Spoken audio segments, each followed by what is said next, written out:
गाने का शीर्षक होगा पतिव्रता नारी और बुद्धहीन पति। अब आप लोग थोड़ा शांति बना के जितना लोग हुआ सुनिया, और सियान लोग तो बिल्कुल न सुनिए।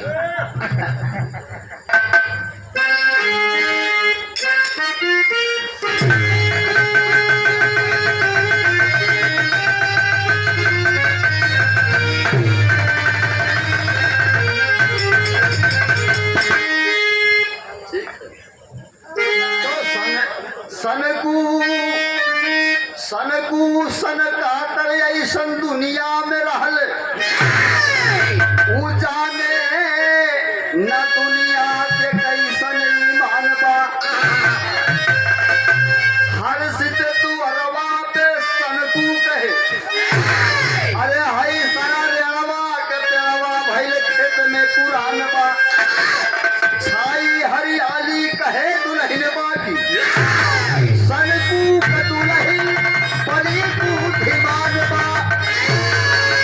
जानवान दुल्हन कहे सीताराम ही कहे, अरे सनकू सनम मिलल पूर्वक महान बा।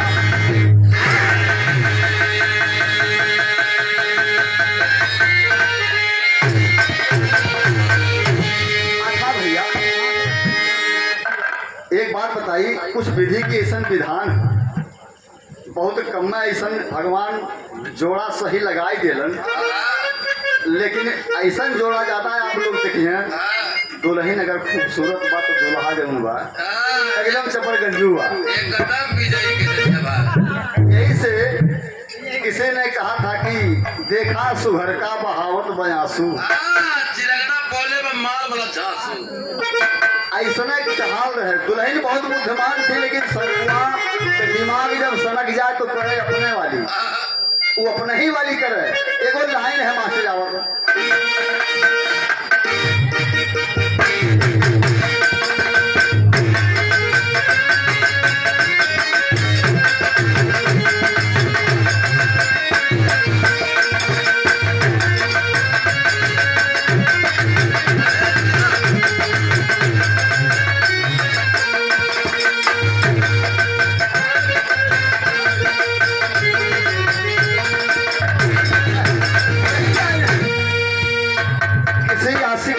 मासूका से कहा, अरे हमार जान, हम जीला तो तोरे पायल के संसार की आवाज सुनकर जीला।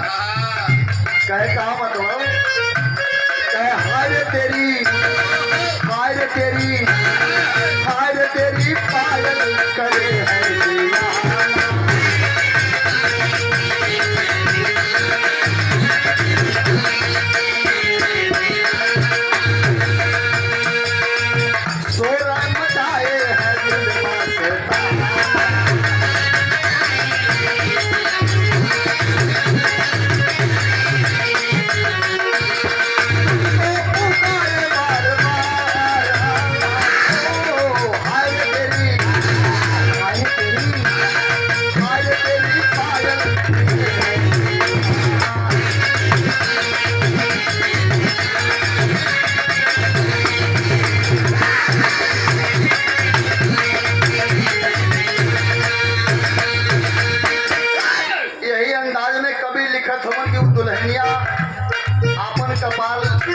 पे हाथ रख के झंझट पर बेचारी, हे भगवान, एक ऐसा मर्द से हमार संगत कई देला, नसीब हमार फूट गए। हे प्रभु, कहे हाय रे तेरे, हाय रे तेरे, हाय रे तेरे बुद्धि पे हंसता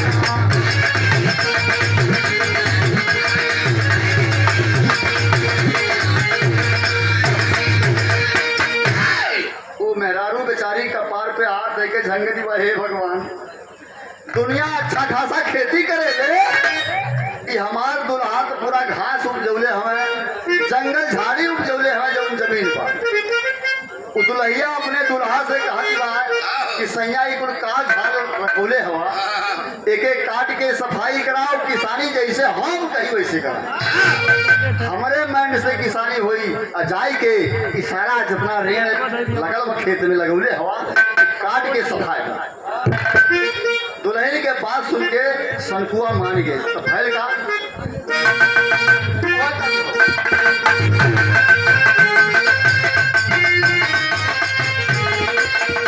बता गई अरे गुंजा जी बतलाई है बहुत मस्त सब्जेक्ट वाली है लेकिन वही का हम थोड़ा सा परिवर्तन कर देते हैं कौनो दीवाना कहता है अपनी मसूदा की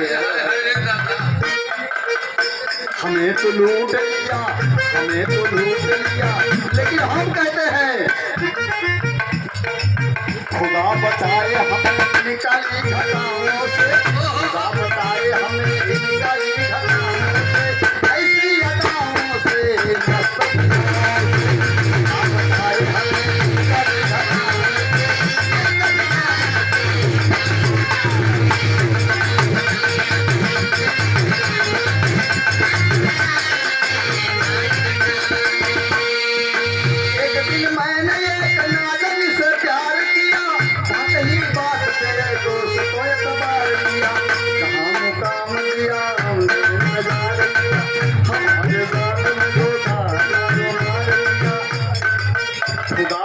खुदा बचाए हमने निकाली घटाओं से मस्त अदाओं से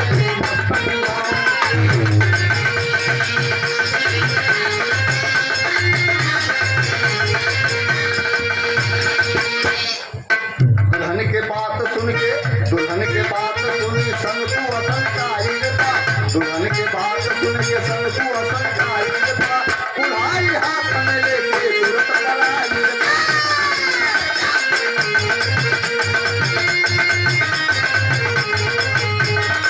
गया है खेत में जब रेड़ को देखने लागा मोटा गई सरवत को देखने लागा तरह से काटी की ऊपर ऐसे इनके हम काटी तरह से काटी की ऊपर ऐसे इनके हम काटी बड़ा गुस्साई लगाता है लाठी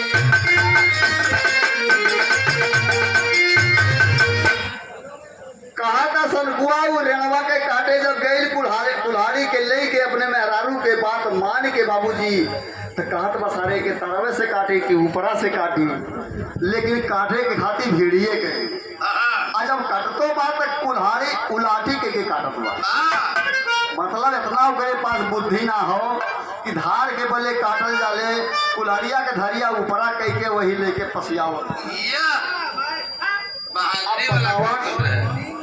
वो काटत सुबह से लेके दोपहर हो गई दोपहर से लेके एकदम धूप करकराइल हो और जब धूप करकराइल हो तो सीन पसीना भइल हो एक तर्ज है मास्टर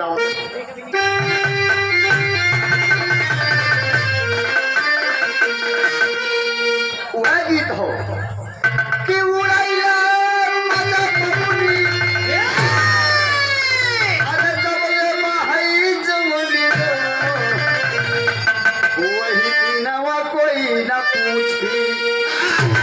वही दिनवा कोई न पूछी अरे जब चल उलटा दुनिया वही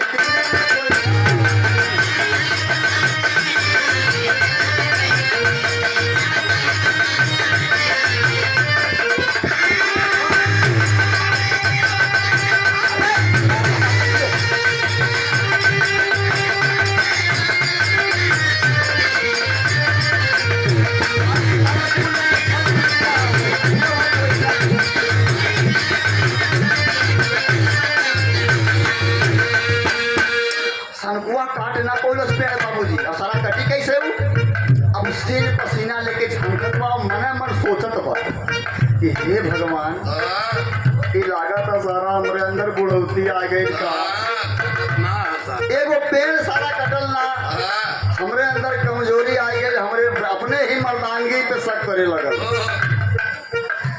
तो सोचेला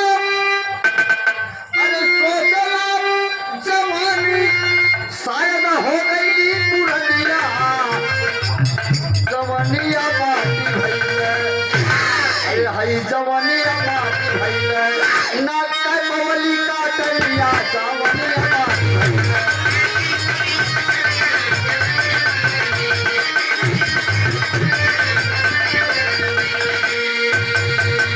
यह बात सोचत बा मने मन,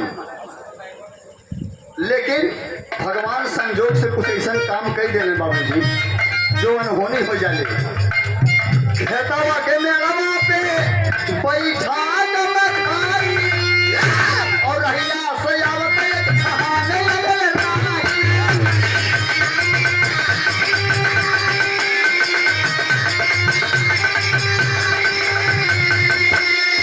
हाल चाल पूछे और मगे खैली मगनिया जवानिया बाटी भइले।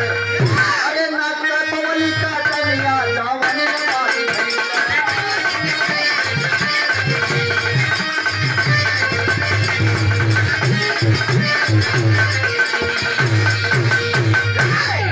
एगो राही आवत रहल भैया, अब वो या सनकुआ के आदत देख के ओकरे गुस्सा लग गई, उसे बर्दाश्त ना भई क्या हुआ रीत करे वो राही से बर्दाश्त ना भई। हाल चाल पूछत बा कहे भैया तनी खैनी होकर देवा। कहे कहा हो बड़ा सिर पसीना भइल हुआ। कहे हाँ भाई है कनवा काटत है मेहनत करत है यार। कहे ई पेड़ तू काटना भैया। कहे ना। कहे कुल्हाड़ी हमके दा। कुल्हाड़ी हाथ में लिया पकड़ा ज्वार मारा 2 बार भक्त से पेड़ गिरल वहारो, फिर पकड़ा मरल भक्त से गिरल वहारो। सनकुआ दिमाग सनक गई। ऐसा जवान हो का ये तो सारा बड़ा ताकतवर इंसान मिल गई। कितना भाई है क्या करे करे नस्ल से जौन बच्चा पैदा हुई वो सारा कितना परिवार वो गंजे होई। अब सनकुआ दिमाग अपन लगावे लगल। कहा हमरे अंदर तो कमजोर मर्दानी गिन अपने सब करे लगल क्या हमरे पास तो कुछ है ना हो। और ये इतना वीर बा अगर ऐसे हमारे कहने का काम बन जाए तो हमारी जिंदगी समझ जाएगी। अभी पूरे भाई प्रांत तर्जमा से आओ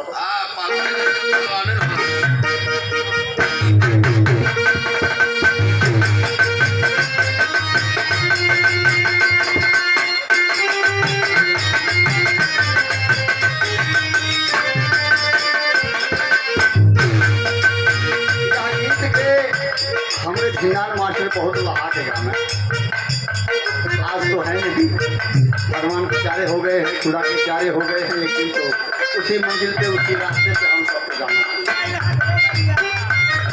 लेकिन अरे सामने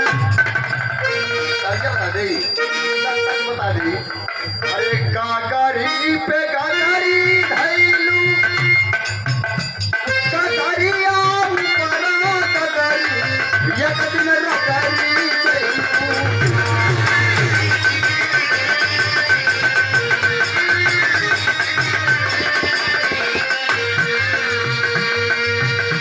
दिन जय कुपिया के नगरी वही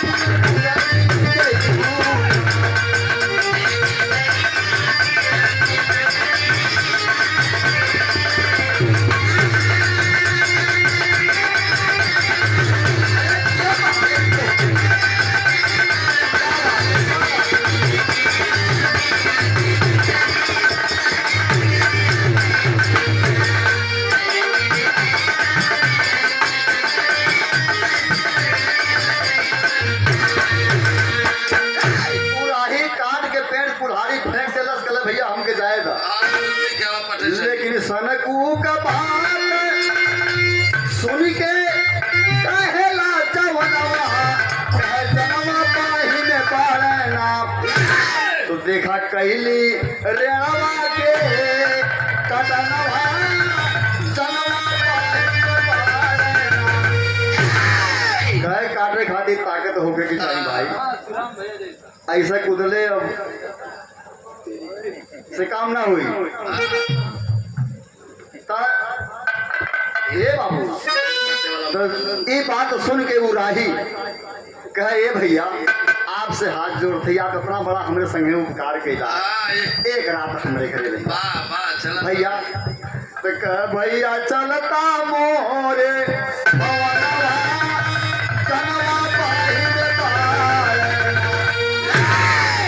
लइके सनकुआ कहे भैया आज जाए ना दे इतना हमारे ले हुआ, आज हमारे घरे रुक जा। अब कहे ये भाई तो अजीब आदमी है, जान ना पहचान बड़े मियाँ सलाम, कहाँ लिया जाएगा? अरे कहे भैया जौन रुका सुखा हुई तो सेवा आपके करब हम, चला लेके आओ। तो जबरन उनके अपने मेहरारू से धीरे से आके सनकुआ कॉलेज गिरा के लाई।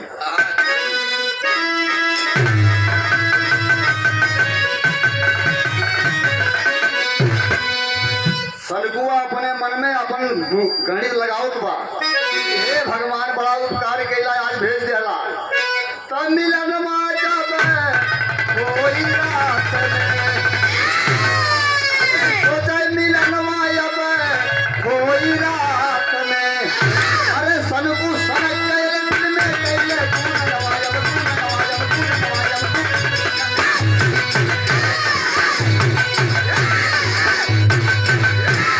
सनकुआ आए घर में घुस गए गप से, और घर में दुल्हन हो, नई नई दुल्हन है बेचारी, घर में घुस गए इनके बहरे बैठाई दी, दुल्हनी से धीरे जा कहा सनकू कहन लगा नारी से गोरी माना बात हमार।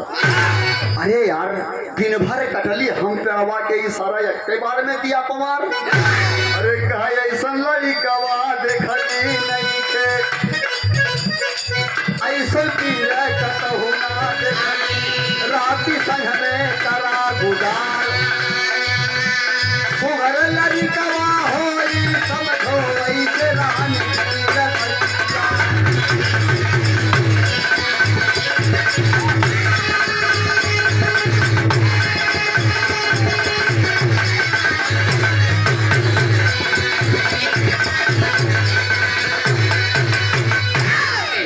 दुल्हनिया कह रहे स्वामी कहा हुआ तोहार दिमाग तो सही हो। कह रहे हमार रानी हमार बात मान लाई, हम जानते तू जानत हो, आवाज अगर काम बना ले वो बहुत अच्छा समय से आयल हो, और बहुत अच्छा समय से आयल हो, हमके यकीन हो ये काम बन जाए। हमार बात मान ला और हमार बात काटा मत। अब वो दुल्हन सोचे लगल एगो तल है मास्टर हो गया,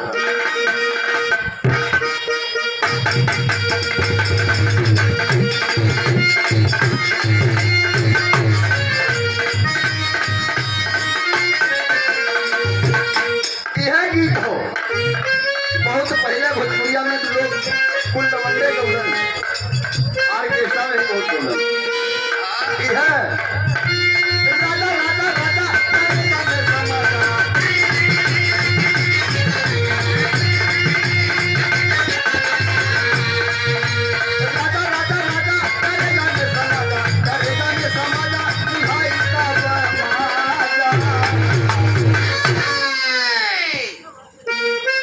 देगी राजा राजा राजा करेजा में समा जा, करेजा में समा के करेजा में चबा जा। लेकिन सनकू दुल्हिया से कहे कहे भैया सुना सुना रानी हमारे दिल जानी,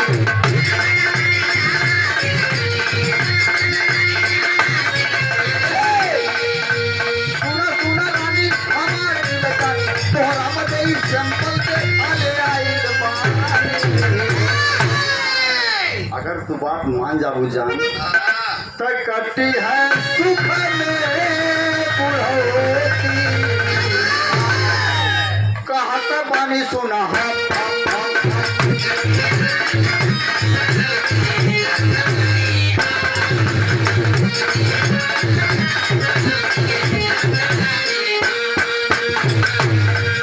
दुल्हनिया कहे हे भगवान एक ऐसा हमारा दुल्हा होने लगा। यहाँ आज के लड़का लोग ऐसा हुए अगर थोड़ा देर हो जाए मेहरारू कहीं से लेट जाओ बात तो लगे है शक करे, लड़का मुंगरा दुवरिया बैठ जाए, लड़के कहीं तो आ गए रहलू मेहरारू कहिए रे कहीं ना महाराज यहीं से आओ थे, कहे ना हमके ना पता है मंसूरवा के लग से आओ हमके को नहीं मालूम है मंसूरवा से मिल के आवत हूँ। दुल्हनिया कहे सुना सुना सैया रउआ के परी पैया,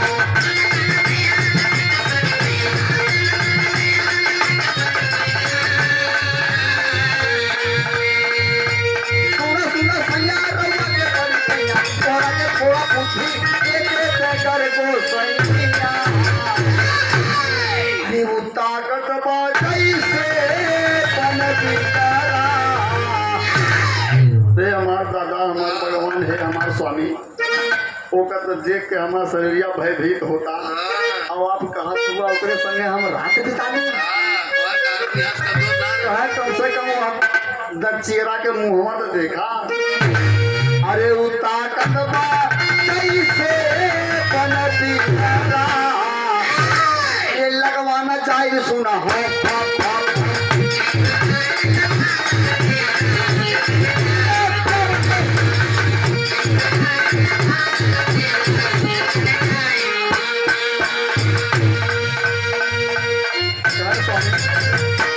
ऐसा कुछ मत करा, कहे चुप रहो, जल्दी से तैयारी कर और घर में बता का सामान व कानाई वाले मेहमान हमें दुआरी बाइल हुए, उन्होंने कहा हम खातिरदारी कर गई ताकि वो याद रखें कि कहीं गए रहे हैं, हमके इतना बड़ा सम्मान मिलल।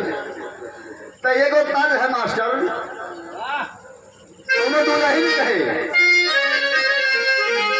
यह बतिया कहे, हम बताओ सही कि सासू के पीनल अरे डलरिया हो, अरे सासू का पीनल डलरिया हो, महुआ पीनल का।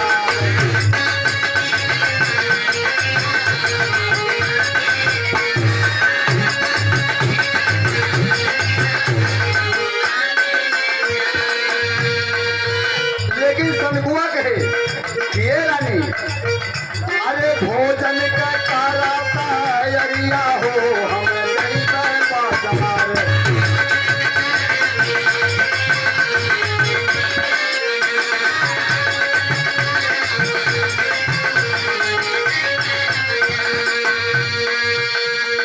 जात है ये चटक मटक चीज ले आई और खिलाई देबू बना के मजा आ जाएगी। अरे जब खिला देबू तो खाई के जमनवा पानी तब आया।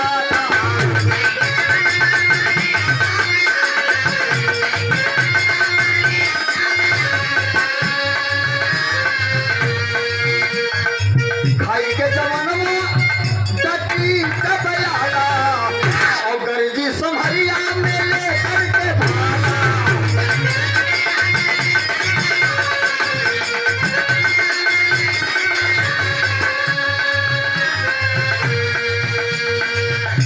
ये बाबू यह बात समझाई के कहे जल्दी से बतावा कहाँ सामान हो कहाँ आए हम लप से बाजारे से लेके चली आई और दुल्हन जोड़ा थमाए देलस कर देखा जब मटेरियल बतौन ले और मर्चा मसाला ना बा कह ठीक हो तो सनकू बजरिया के रहिया बताई।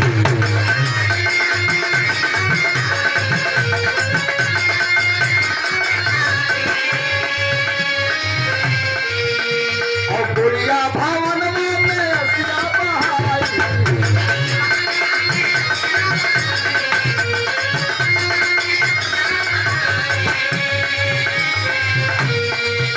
अरे तीसरे मसाला हो सरिया हो हम गई बाजार।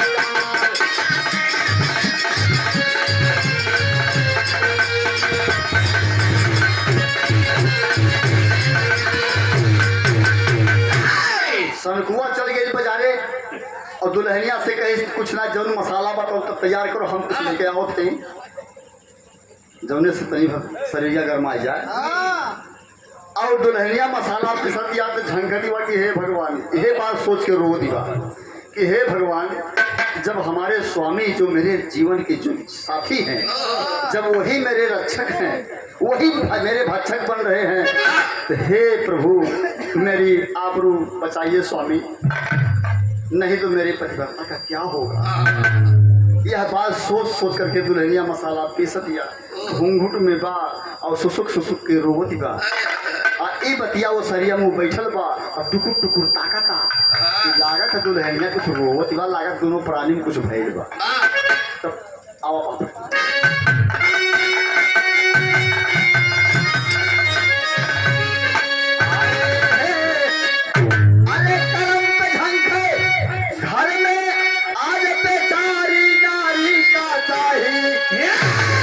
और सोच रही ना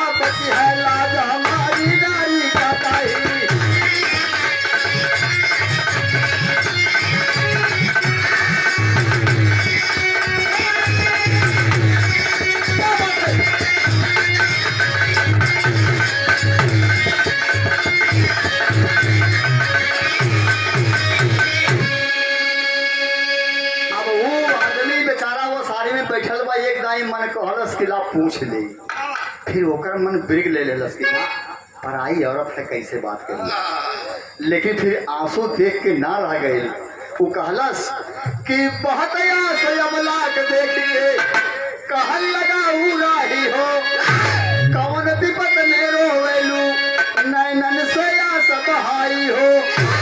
तबले दुल्हनिया के दिमाग जाग गई। होशियार है। कहले लावत अब लागत बा हमके कुछ करे पड़ी। तब कहले आए है अरे पिसा के मरता नहीं है चांदनी कारी नारी का चाहिए आवाज बलम लोहरा से भयवा डारी नारी का चाहिए।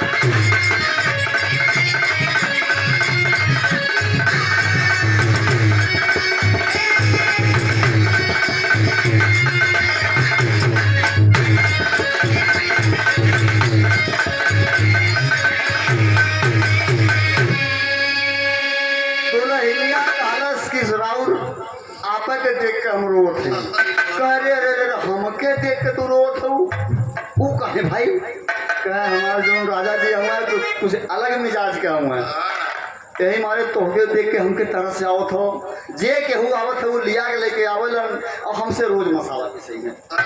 और जब मसाला पिसई है तो रात की एक काम करे कहे वो का कहे जब आप सो जाइबा तो आपके धोतिया खोल के वही पछवाड़ा में लोहा से यह मसाला रह जाए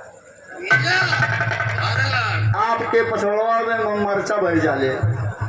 अरे वो कहे ये भगवान तबे तो ही सरवा हमके लिए आला है जान न पहचान ये हमें कौनो बात जरूर रहा हम जान न पाए। तब कहे तब कहे अब तो जो भगवान लिखले है तो हमरे संगे ओपे करी। लेकिन ठीक बा अब तो मुसीबत आयल हो आला का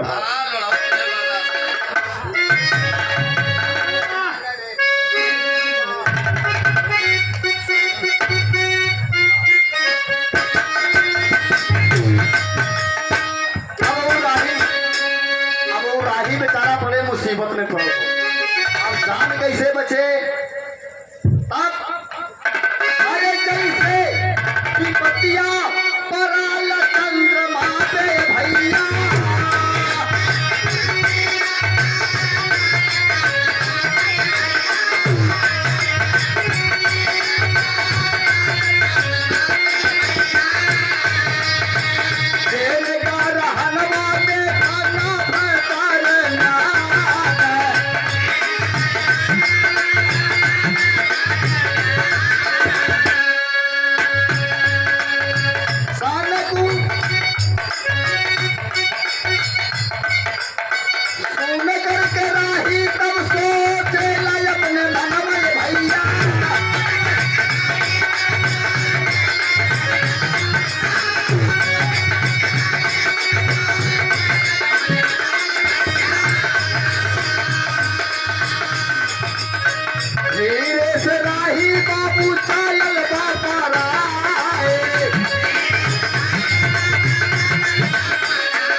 दुल्हनिया से उराही कहा तो ठीक बा भाई अब तो जान हमार फसल ही बा लेकिन जात है अब नंबर 1 करके हम आओते।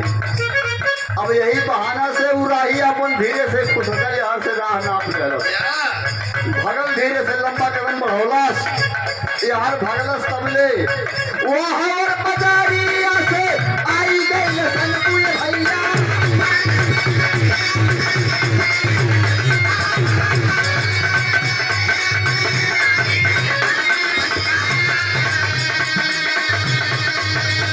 नारी से पूछेला कहवा गई सुभर भाई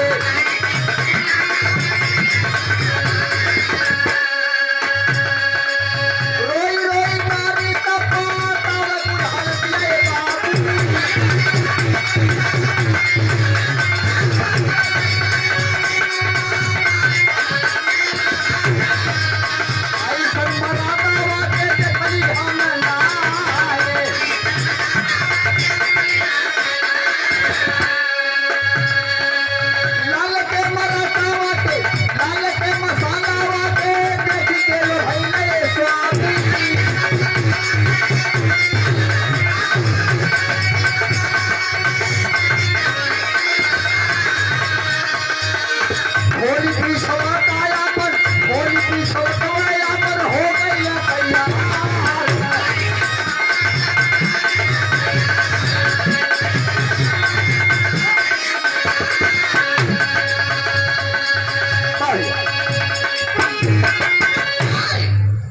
दुल्हन से कहा तो बाबू हमार भाई साहब कहाँ गइलन?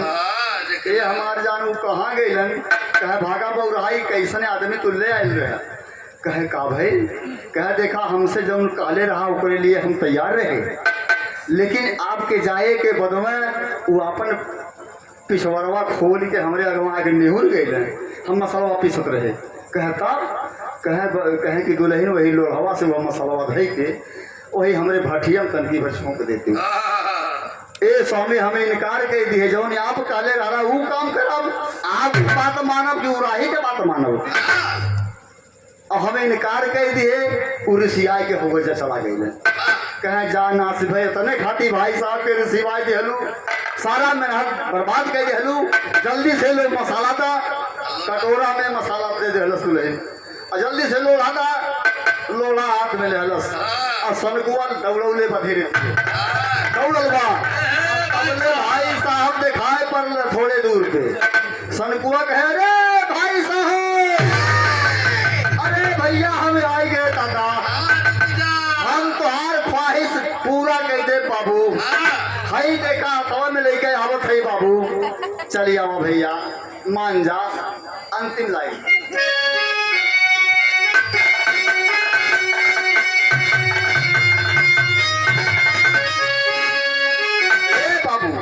अरे सन को लगाई पिछवे से निहराई, कह लेला है लोढ़ा मरकवा चला हो घरी।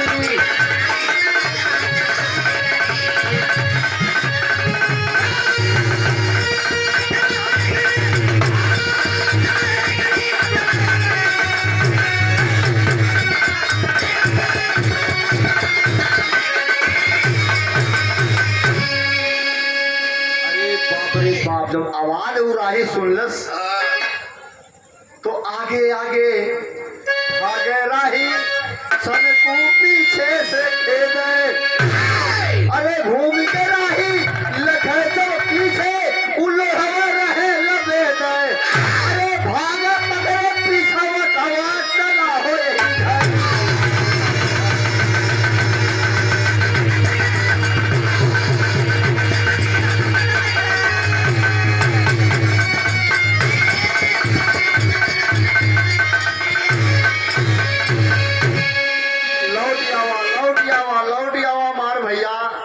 ख्वाहिश हम पूरा कर दे, जितना मसाला बा कुल मसाला हम तोहरे दुकाने में भर दे, आप टेंशन मत करा।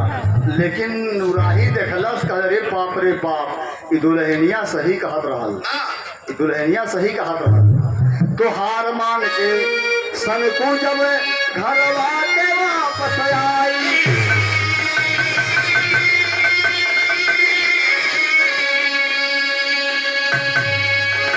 उराही अपन जान बचा के भाग गए भैया, सनकू के पहुले ना। तो हार मान के राही जब हार मान के सनकू जब घरवा के वापस आई, राम हित कुर्सिता राम कहे, अरे नारी लाज बचाई। तो झूमे पति के चरणवा चला हो।